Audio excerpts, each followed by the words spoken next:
Good evening, everyone. I'm Coach Stu Studeman with Cullman Basketball at Cullman High School, and I will be reading Winnie the Pooh, Pooh and the Smackerel of Cake. And I chose this book to read to you today because my Nana used to read Winnie the Pooh to me when I was a kid, and it's very special to me, and I hope you enjoy it. Winnie the Pooh and the Smackerel of Cake by Linda Staton, illustrated by Mario Cortez, Kiko Murayama, and Elena Nagy. Winnie the Pooh woke up early one morning. Think, think, think, he said to himself. I'm thinking that I'm forgetting something special about today. Suddenly, Pooh heard someone, or rather two someones, knocking on the door. Good morning, Pooh, said Roo. Do you know what day it is today? Asked Kanga. Why, I believe it's today, said Pooh. Isn't it? Kanga smiled and shook her head. Pooh thought and thought, but he just could not remember. Today is Piglet's birthday, Kanga reminded him. Oh, yes, Pooh replied. That is what I forgot to remember. Would you like to bake a cake for Piglet together? Asked Kanga. Pooh clapped his paws. Then he said, Piglet is one of my favorite friends and birthdays are some of my favorite days. We should bake him a haycorn cake. I want to help, Roo said excitedly. As Pooh, Kanga, and Roo gathered haycorns, Pooh invented a little cake hum. Haycorns, haycorns are sure to make a perfectly piglety birthday cake. Pooh placed the bowl full of haycorns on his table. He watched as Kanga added honey, flour, and 2 eggs to the bowl. Might it need just a smidgen more honey? Pooh asked. Kanga added a smidgen more. The batter smelled delicious. I feel a bit rumbly in my tumbly, Pooh said. Perhaps I'll just have a little smackerel. So he had one and then another. Just to make sure, maybe a little more honey, he said hopefully. Kanga stirred in another dollop of honey and placed the cake in the oven. Not knowing how long a cake should be baked, Pooh sat down and waited. When the cake looked like a cake should look after baking, Pooh put it on a pretty plate and covered it with honey frosting. Why, Pooh, said Kanga, what a wonderful job you've done. Piglet is going to love his birthday cake. Pooh blushed. Thank you, Kanga, he said.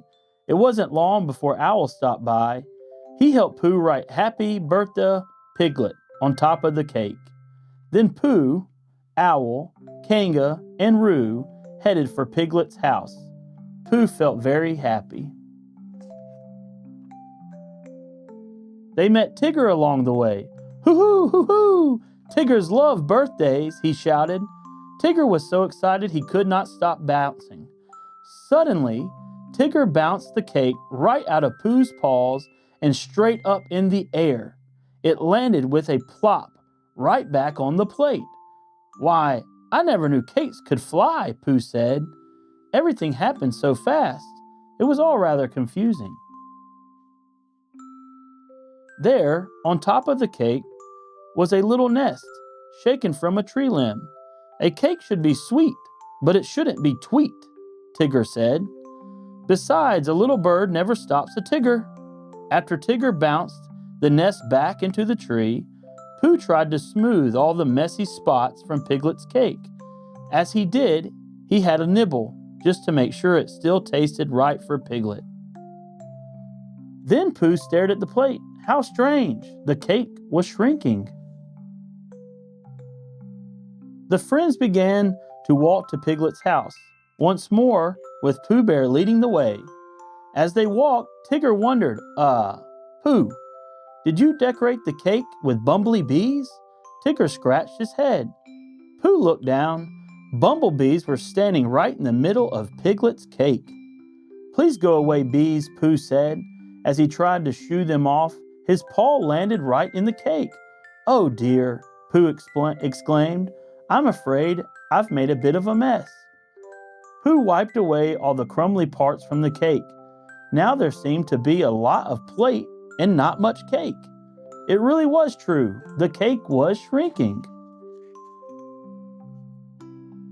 As they strolled along, the wind grew blustery. The plate tipped, and the cake almost fell to the ground. "Look, Piglet's cake is crooked now," said Roo. "Oh, bother. This won't do at all," sighed Pooh. As they walked up to Piglet's door, Pooh tried and tried to straighten the lopsided cake, but each time he did, more cake and frosting stuck to his paws. He licked them off and looked at the pretty plate. All the cake was gone.